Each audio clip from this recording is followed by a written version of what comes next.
Vou falar então um pouquinho sobre a bronquiolite viral aguda. Para a gente entender como que acontece a fisiopatogenia da bronquiolite viral aguda, a gente precisa entender como que é o mecanismo.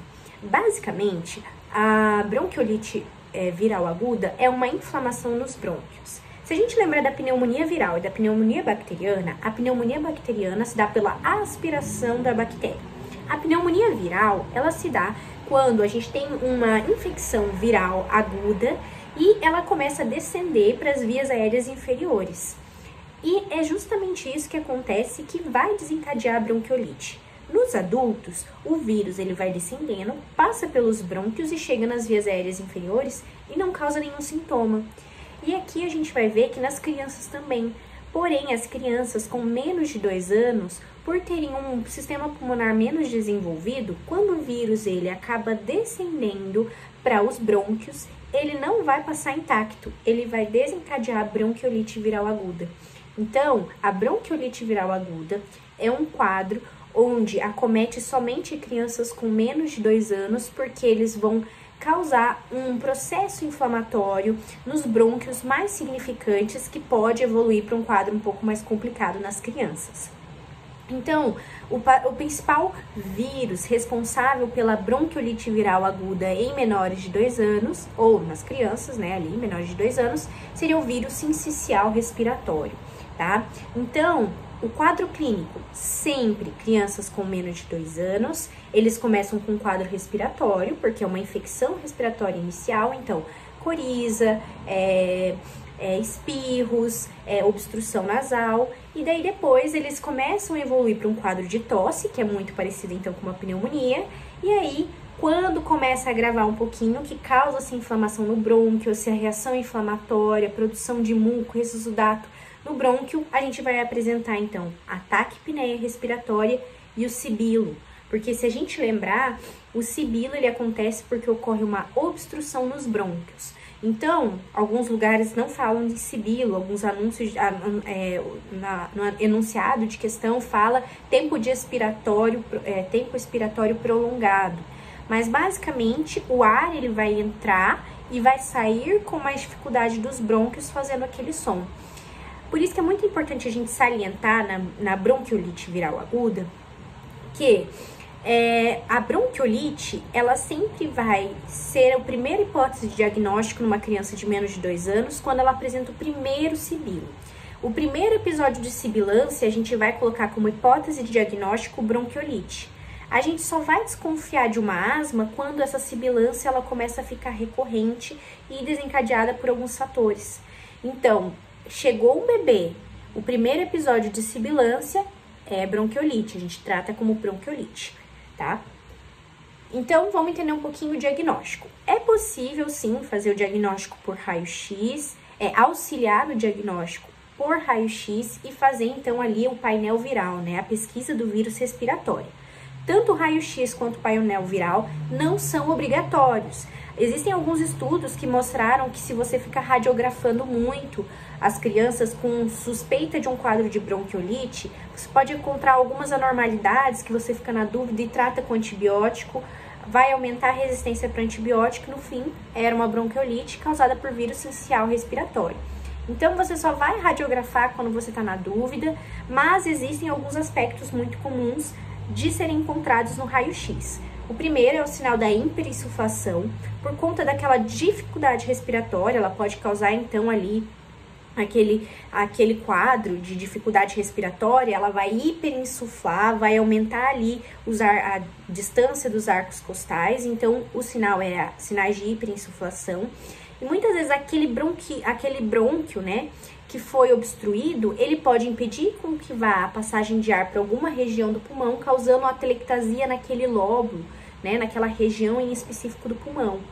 Cuidado então, porque às vezes você pega um raio-x e tem condensação, fica na dúvida se é uma atelectasia, se é pneumonia, mas nesses casos mais específicos é a bronquiolite. Como que a gente vai fazer o tratamento? A gente tem que pensar no tratamento das crianças, mais especificamente crianças com menos, a gente sempre vai Crianças que estão em um quadro de bronquiolite mais tranquilas, mais leves, a gente pode fazer a lavagem nasal e tratar como se fosse um quadro de infecção viral aguda, né? Uma IVAS. Então, tratar como resfriado, algo assim. Agora, crianças que precisam ser hospitalizadas, que a gente vai ter que internar. Sempre internamos menores de 3 meses ou crianças com uma idade gestacional, que nasceram, né, com uma idade gestacional menor que 32 semanas. Essas crianças são mais suscetíveis a evoluírem para um quadro mais grave de bronquiolite e complicações graves dela. Então, a gente sempre vai internar. O tratamento para as crianças hospitalares vai depender muito de como está a gravidade do quadro. Então, a gente só vai fornecer oxigenoterapia para as crianças que apresentarem uma saturação menor que 90, e esse oxigênio vai ser administrado através do catéter nasal de alto fluxo, né, para aquelas crianças. Algumas crianças, a gente vai precisar, elas não conseguem, por conta da obstrução nasal, elas não conseguem se alimentar de forma adequada, e aí o que a gente vai, e às vezes nem mesmo beber água, né, alguns bebezinhos. Então, nesse caso, a gente vai fazer a hidratação, a gente vai fazer a sonda nasointeral. Porque essas crianças, elas podem, algumas crianças, elas podem aumentar a frequência respiratória, ter uma dificuldade respiratória, e aí elas não conseguem se alimentar, elas não conseguem, se alimentam de forma ruim. O que a gente vai fazer? Para elas não broncoaspirar ao alimento que a gente fornece, a amamentação, a gente vai fazer a sonda nasointeral para que ela não tenha risco de broncoaspiração. Até mesmo leite materno a gente pode passar pela sonda nasointeral. Essas crianças que também não conseguem beber, não conseguem fazer uso de nenhum tipo de líquido, a gente pode fazer a hidratação venosa com solução isotônica. O que seria essa solução isotônica? Nas crianças que não conseguem se alimentar, a gente vai pegar, então, o soro glicosado e vai administrar uma quantidade de NaCl muito comum à quantidade do nosso plasma, então, de 135 a 150 miliequivalentes de sódio, tá? De NaCl. Essa é a solução. E também a gente vai administrar a nebulização com solução hipertônica, que é o NaCl a 3%. Essas crianças, elas podem confundir muito com quadro de asma. Então, a gente não vai administrar substâncias, medicamentos para tratar a asma, como beta-2 agonistas, corticosteroides e nem fisioterapia respiratória. Muitas vezes, na prática clínica, a gente acaba passando beta-2 agonista porque a gente já desconfia que essa criança vai evoluir para um quadro de asma ou já é uma asma. Por exemplo, pais com rinite, dermatite atópica ou asma, a gente já desconfia que aquilo não é uma bronquiolite, é uma asma, mas nas questões teóricas a gente não vai administrar nenhum desses medicamentos. E por fim, a gente tem a questão de prevenção. Como a bronquiolite ela pode causar vários danos, existe um sistema do governo, pelo Ministério da Saúde, que a gente dá como se fosse, então, uma imunidade passiva. A gente vai fornecer anticorpos contra o vírus sincicial agudo. Então, anticorpos monoclonais através da palivizumab. A palivizumab, ela vai ser indicada para alguns grupos específicos, porque ele é uma imunidade passiva muito cara, né? E ela só fica ali por algum tempo. Então, a gente só vai administrar, principalmente nas épocas que esse vírus ele está mais em alta. Então, como por ser um vírus sazonal, a gente administra mais, né, um pouquinho antes dele começar a aumentar os casos, tá? Então, por exemplo, no norte começa em janeiro, ali na região do Rio de Janeiro começa em fevereiro e aqui no sul mais ou menos em março. Mas assim, o que a gente vai fazer?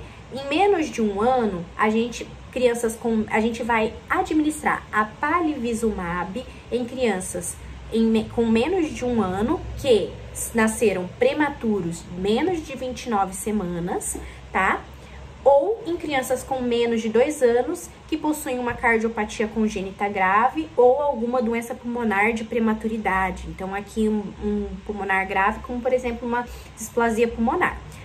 Essas crianças, então, com menos de um ano, recebem 5 doses, uma por mês.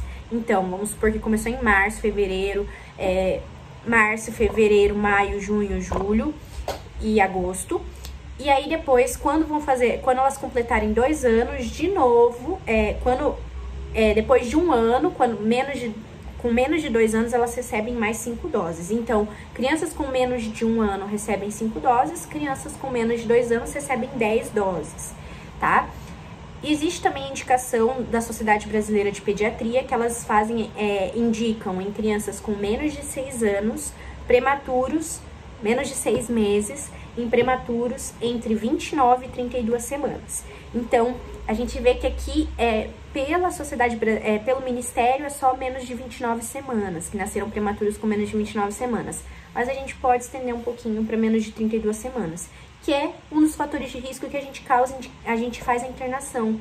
Se a gente lembrar, então, crianças que foram com menos de 32 semanas, né, mais especificamente aqui, eu acho que eu coloquei, com menos de 32 semanas, devem ser internadas por conta desse maior risco.